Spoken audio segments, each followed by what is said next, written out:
Utah Jazz All-Star forward Lauri Markkanen has signed a 5-year, $238 million contract, renegotiation and extension, including $220 million in new money. Pretty good. Lauri, who had 1 year and $18 million left on his contract, uses the Jazz's available salary cap to increase his 24-25 salary up another $24 million and agree on another 4 years and $196 million that includes no options.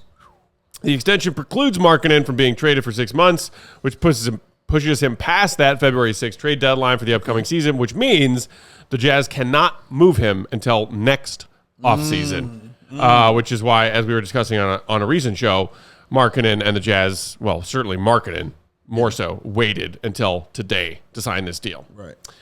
So it sounds like Lauri and the Jazz are happily still married. Yeah. For now. With this big old contract, Dave. What do you make of it? Well, first of all, congratulations to Lauri Markkanen for getting this money, getting this paper.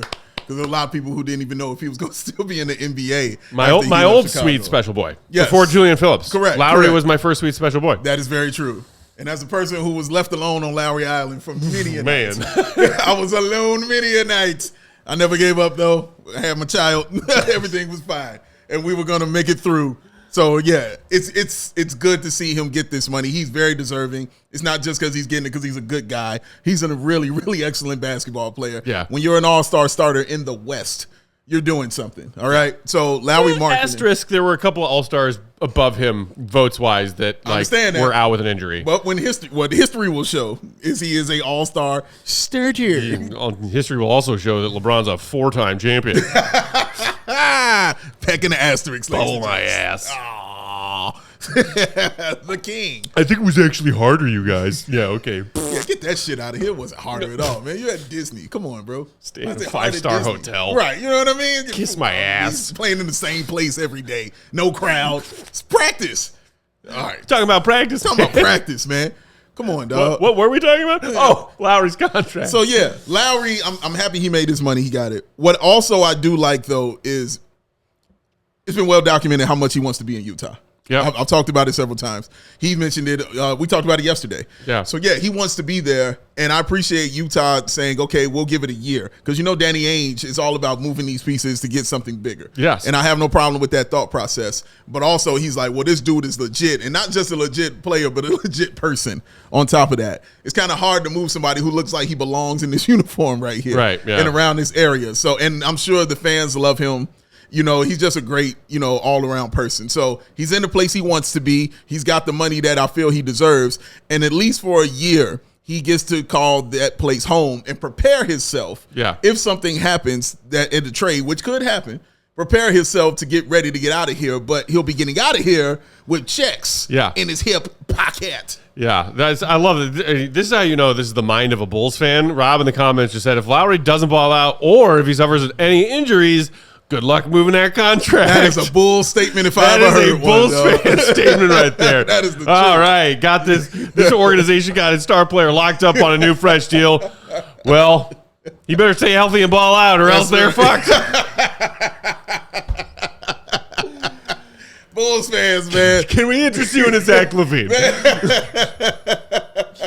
So you gotta love us. You got to. That's amazing. That's the other part of this. Yes, I echo all the sentiments that you just said. Happy for Lauri. He earned this contract. Sure. He turned himself into a star in this league, and is one of the recent examples of you don't need to have a breakout in year 2 or 3 in your NBA career to become a star in this league, to become a max player in this league. There's no set time on being a star. No. Right. But just for the fun thought exercise that it is, I figure we could line up Lauri's contract with Zach LaVine's. Oh, fun. Talk about some similarities and differences in these different timelines. All right. So Zach was 27 when he signed his new deal, just as Lauri signed his today at age 27. Okay. So their first real, big max contracts came entering their same season age-wise. Lauri's, starting out talking about that Woj $24 million boost in the report, goes to now making $42.2 million this upcoming season. Zach's first year of his big contract, he was just at 37. And then you see as those numbers progress, Lauri making 43.7 in year 2 compared to 40 for Zach, 47.2 in year 3 for Lauri to 43 for Zach. 50.7 for Lauri, his age 30 season. Zach's, which is the 25-26 season, will be 46. Yeah. And then Zach's final year, which is a player option, age 31, he'll be making 48.9 if he picks up that player option. Lauri's age 31 season, which will be the 28-29 season, he's making 54.2. So Lauri's numbers bigger. Yeah. Is the long and short of it. Yeah. That's heavy. So what's the difference there? So, I mean, the difference is that the salary cap has changed from when Zach signed his to now when Lauri is signing his. Listen up, kids. And because I had that thought and was curious, the other way you can compare contracts is not just the monetary value of them, but the percentage of the overall salary cap that the team has available. How much of the team's cap are you eating up with this one player's contract? Okay. They're pretty similar in that regard. Lauri's projected percentage of cap of the team's entire cap are a little bit below where Zach LaVine's are, but most of Lauri's are still just projections for salary caps that we do not know specifically what those numbers will be in years to come. Whereas the first few years of Zach's contract, we already know what those exact salary cap numbers are. Makes sense. So obviously, with the salary cap increasing, the player's contract increasing, but also not as much as the salary cap, the percentages of the salary cap for each of their contracts goes down as you move forward through their contracts.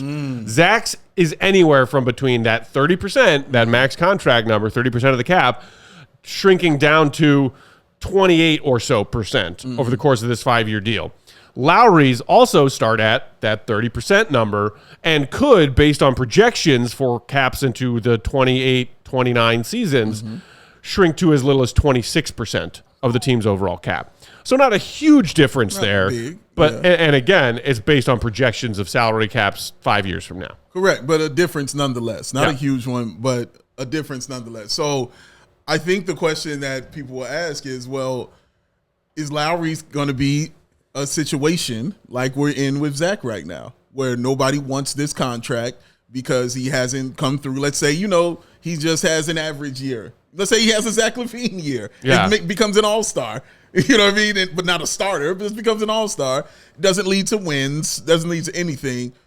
What is the difference here between Zach, teams looking at Zach and saying, oh, God, no, please stay away, you have diseases, or looking at Lauri and saying, yeah, we can deal with that?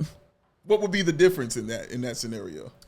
I mean, it's so much of it just comes down to productivity, correct, and availability, correct. Which is our guy Rob in the comments making that initial remark.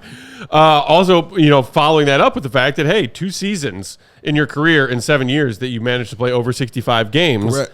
Talking about Lauri there, Lauri's had some injury issues throughout his career. There's risk involved. Definitely. Alex referring to Zach's number, his age 31 season of 48.9 in that player option with the oh dear God emoji face. Fish saying as long as Lauri doesn't pout for a season and a half, he'll be fine. Oh wow! I guess that's a shot at Zach.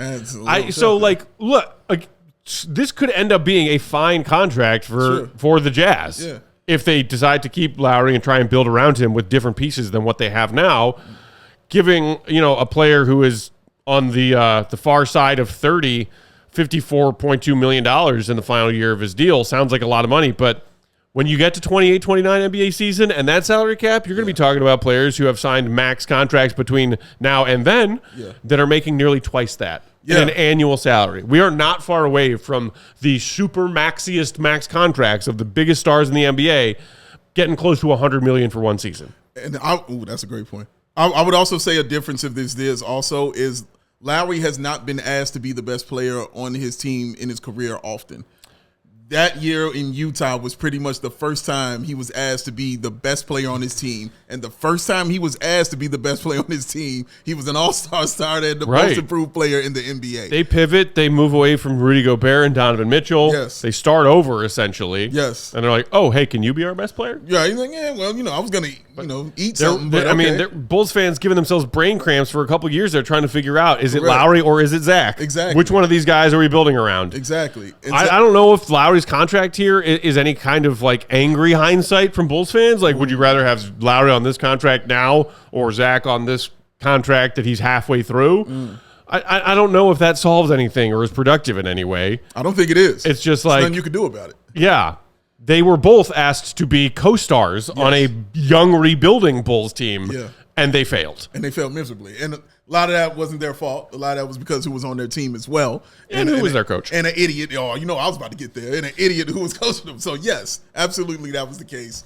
So, yeah. But shout out to Lauri getting his money, and I think he's going to be a great player because I've always felt that way. We all silly like the mayor.